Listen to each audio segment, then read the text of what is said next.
What's up, everybody? Welcome back to the channel. It's been a little bit. I was on vacation, lots of crazy stuff going on. So I've been trying to put this video out for a while, just like pretty much every video. We're going to talk about pressure washers today. This is an electric one, obviously. If you have never used a pressure washer, then watch this video. If you are still using gas ones and they are a nightmare, watch this video. I've had this one since I got around Father's Day, June 2019, I think. So it's been a while. I've had it a while. I've been using it, I wouldn't say constantly. I mean, there's like now it's summertime, it's Arizona, it's stupid hot. I use it probably more now. I get more mechanic work. So I like to pressure wash engine bays before I work on them because they're usually disgusting. Covered in oil, whatever, you can't see what you're doing. So, 2019, I had a lot of work that particular month, and gas pressure washers, any kind of two-stroke, they're unreliable. I mean, if you're a DIY weekend warrior and you own anything gas, weed eater, hedge trimmer, pressure washer, anything with a two-stroke engine, those engines, I could do a whole rant video about that, but those engines are really designed for people that use them all day, every day, landscapers. That, you know, if you're using them constantly, they work great. The second you put them away for a year and don't touch them and then take them out, they never start. The spark plug's bad, the carburetor's gummed up, the primer bulb doesn't work. It's just a slew of things if you don't use them constantly. They're really designed to be used constantly. So if you own anything two-stroke and you let it sit, you know, especially lawnmowers too. You know, you let your lawnmower sit in your shed for a year, you go to use it and the thing doesn't want to start, right? Spark plug's bad, whatever. So I had the same issue with my gas pressure washer. Right before I bought this one, I was trying to use it. And let's just say I made 100 trips to the hardware store 3 hours later and it still wasn't working because it sat for a while. Some parts it needed I couldn't even find. And I wasted so much time. I just wanted to work on this car I was working on. I said, forget it. Forget it. I'm going to go buy something that's reliable. So I went to Home Depot. I didn't even look at a review, which is what I normally do. Even running a review channel, I've said that in the past. I've researched as well, just like you guys are researching. So I didn't research this. It was Father's Day. It was, I think this one at the time, of course this one's not made anymore. They've made probably 100 different models since then. This one I think was like 125, 150, but it was Father's Day, so I think I got it for like 80 bucks, whatever. I grabbed it, brought it home and just started using it. So never had any, well, that's not true. I didn't just start using it. I never owned an electric one. So I did do something that nobody does, and I did kind of look over the instructions, just a little bit to make sure that there wasn't anything completely different. There is something a little bit different that we're going to talk about. So, I mean, what do you do when you get this? If you've never owned one, what do you do? What are the steps for hooking it up? So, I got to find the hose here.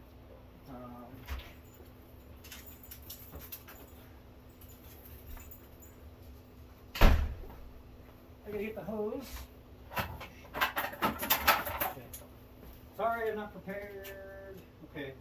I thought I had everything out but the hose. Okay, so here's the hose. High pressure hose. Right here. These are okay. I would recommend getting a longer one. I've been saying that since I bought this one 3 years ago. I don't know how long it is.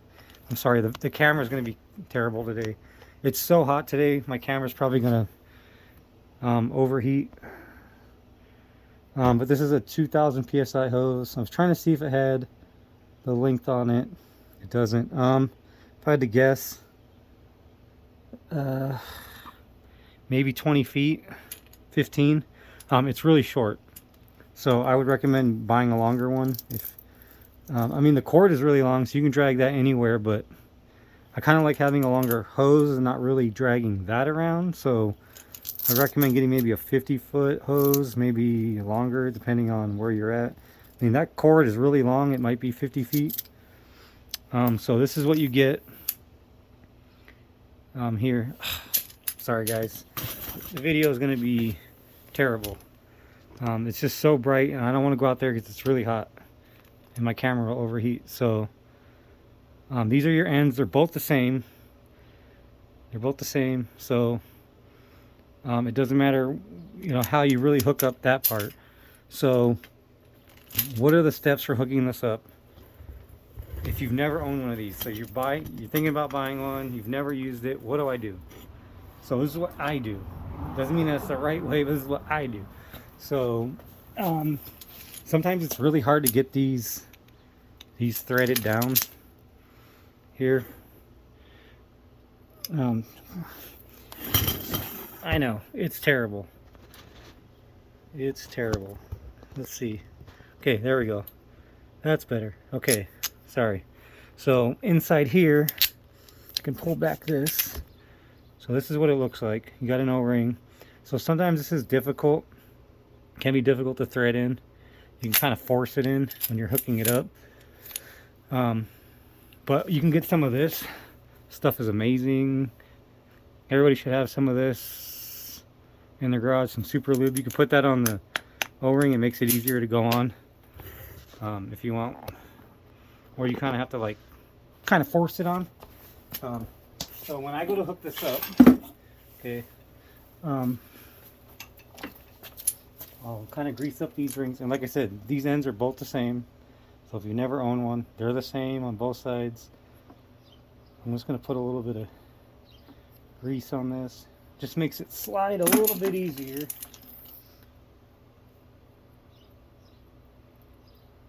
I mean, there's really no right or wrong way, but I've done it this way every time and had no failures or anything. So you would, you know, uncoil this. Let's see, can we see? Okay. And then you're just gonna, you are going to have to put some pressure to get it to go down. Once it grabs, you'll feel it grab. It makes it a lot easier with that super lube. Okay, so then you have your wand. Now you can get these wands, you can get different lengths of these wands. You can go to Home Depot, Lowe's. And then you have your spray attachment there. There's different spray nozzles. This one here is a soap nozzle that it comes with. It has a soap hose, but I couldn't find the hose anywhere. I don't know where the hose went. It's always missing. I never really use it because I use a foam cannon. This is a turbo nozzle. I don't really use this all that much. Of course, you can buy packs of tons and tons of different spray nozzles. I keep this one on here. He's the one that I always use. So this also has an O-ring in it. Oops, sorry. So this also is pretty much the same. So I'll put some more lube on this and this O-ring because they get really dried out. This one's actually dry. I can see it already. It's got cracks in it. I'll probably have to change it out. I'll have a whole thing of O-rings. I can just change it out. It helps slide in there a lot easier. Thread this together till it's tight. You don't have to use a wrench on it. Hand tight. Don't get crazy with it. If it's leaking, that means it needs an O-ring. You don't need to tighten this with a wrench. If it's hand tight is all you need. If it's leaking, that means the O-ring is bad. So don't force it with a wrench. Now you're going to hook it up to the gun here. Again, that lube makes this so much easier. If it's dry, this is very, very hard to do. Okay. So now I got that, again, hand tight, all hooked up. So now I hook up the hose next, which goes in the back. So in the back is where the hose goes. Okay. Now if you have the soap nozzle, right there is where the soap nozzle goes. So when you put this in here, you put it in a bucket of soap. You put this nozzle on it. It will suck soap from the bucket and put it through here. Or you can just buy a foam cannon that you can attach to the end. That's what I use. Who knows where that's at because I haven't used it in a while. And then you're going to hook your hose up to the back. Like so. Again, hand tight. I'm going to get a cord here to plug this in. I don't have to uncoil this whole thing. When you plug this in, you'll hear a click. So it's like a GFCI outlet. ground fault circuit interrupter, so if it gets wet, it'll pop. So when you put it in, you'll hear a click. I don't know if you heard the click. So it clicks. So if it pops it, you hit the reset button, just like an outlet near your kitchen sink or your bathroom. You can test it. Now the light is on. There. You see the light's green. So to turn it on, you press down on this button. Before you turn it on, you want to make sure your hose is on full blast.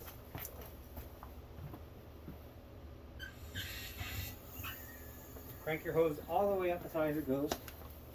Okay. And then you're going to turn it on.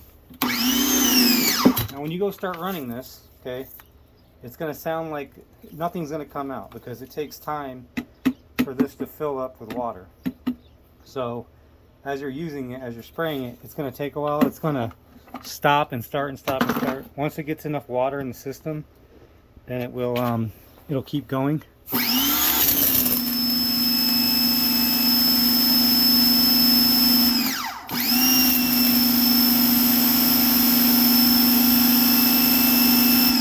Okay, that's the first time it's done that. Normally it doesn't do that.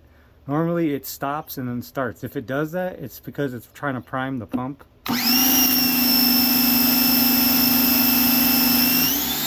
Okay, you heard it right there kind of struggle? That's where it's priming the pump. Hear it right there? Now it goes again. Off and on. There it goes.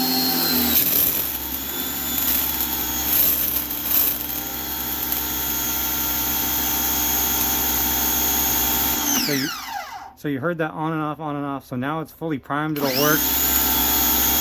Every time you pull the trigger, now it'll work. So it's just priming the pump. Don't freak out. It's not broken. It just takes a while for all these hoses inside here to fill with water, as well as your high pressure hose. Okay, so now what do you do? You're done using it. Now what do you do? Here's the problem. Okay, let's talk a minute. I bought this and then time went by, and then I was on Home Depot's website, and I saw these again. Of course, there's all kinds of different models. 1600 psi, it's fine. 2000 is probably a little bit better. This might, I don't know if this is the, I have to look all this up because I don't know. I don't know if this is the lowest one they make. So here's what happened. I was curious, so I was like, well, let me check out the reviews on this. But even though I've been using mine for probably a year, maybe less, they had terrible reviews. Okay, it had really bad reviews. Probably like hundreds of people saying that this thing quit working after 1 to 5 uses. Died, didn't work. I thought, well, how could that be? I've had mine now 3 years. I've never had an issue with this thing. It works every single time. How is it that this thing is dying? There's so many failures. Well, it's basically user error, okay? It's electric. That's what people are forgetting, I think. With the gas one, you could leave that thing hooked up to the hose. Doesn't matter. My best guess, based on the reviews that I was reading on Home Depot, I think maybe even on Amazon might even have similar reviews. Just drawing a conclusion is people are maybe leaving the hose hooked up to it or not draining it. So here's the thing. If you just turn this off and you unhook it, guess what? There's still water in there. You have to drain it out. It's electric, okay? So that's what I read in the instructions, because I'm sure nobody read the instructions when they bought it, that you need to make sure it has no water in it. That's probably where it failed. The other thing that I kind of noticed about these is lots of companies have these. So I'm assuming there's maybe 2 or 3 factories in the world that make these. The casings are different, but the insides of these are all exactly the same. They all work the same. All the internals are the same. So it's a rebranding situation. 2, 3, however many manufacturers make them. The molding for the cases are different. So if it's a Ryobi, if it's a Husky, if it's a whatever, a Cobalt, they're all the same on the inside, just the casings are different. So make sure you drain it. So now what? So what we're going to do is turn the hose off. Okay, let me turn it off.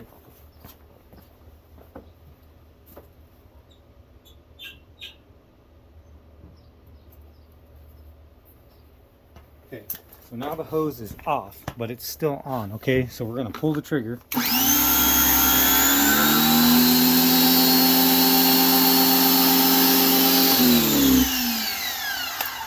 So you saw I just ran it until it's all the way out. Now you don't want to do that for too long because you can burn up the pump. The pumps are designed to have water in them, but you do need to drain it.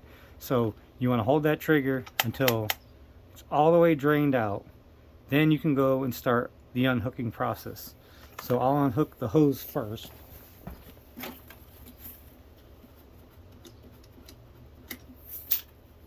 Well, you can unplug it first.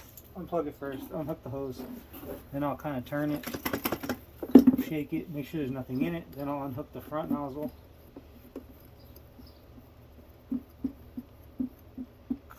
If it's tough to pull, unscrew, pull your trigger because there might be pressure in there. When you get to the end, just give it a little jiggle. You can see there's water coming out of it. So make sure it's all the way drained out, and then you can deal with your wand.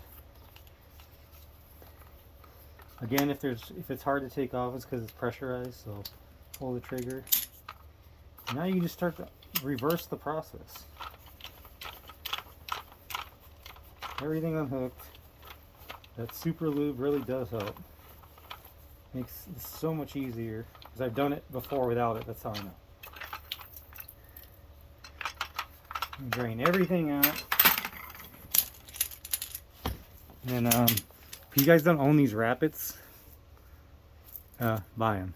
I own tons of these, all different sizes. I wrap up the cords, I wrap up extension cords, I wrap up everything with these things. They make so much stuff. They're really cool. They make giant ones for extension cords that I have. So I just put my Rapid on there. That holds everything together like that. So now everything is drained out. There's no water in there.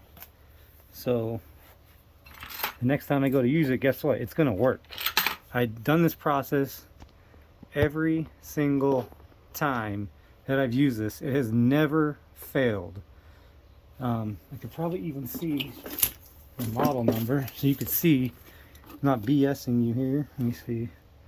I have a model number on it. Let me see here. Okay, right here. So here's the model number. So I'm sure if you look that up, it will tell you how old it is.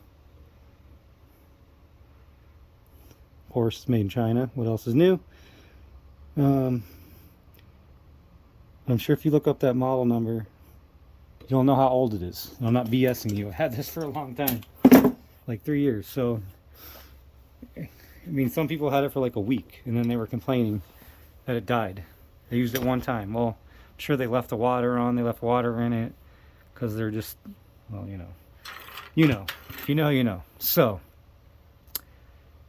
electric pressure washer, get one. If you have a gas one and you're sick of going and get, oh, that was another thing too. When I was trying to get my gas one to work, I didn't have gas, so I had to go get gas, and I thought I had oil for it because you have to mix oil with it. There was no oil. It's a nightmare. Two strokes can be a nightmare if you don't use them every day. Look, I like gas as much as the next person, okay? I love the smell of two stroke in the morning.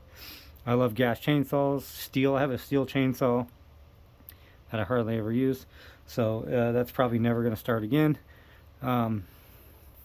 But, you know, like I showed my Ryobi electric weed eater, I moved to the electric because my property does not require a lot of maintenance, but when it does, I need to be able to grab something and have it to work. Okay, so like the weed eater, I use it a few times a year. When I had the gas one, same thing.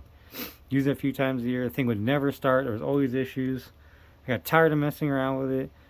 If I had a giant property, I would be using gas all day long. I wouldn't be messing with this electric stuff. But if you have a small property, you are a DIY homeowner, weekend warrior, you're barely going to use this stuff.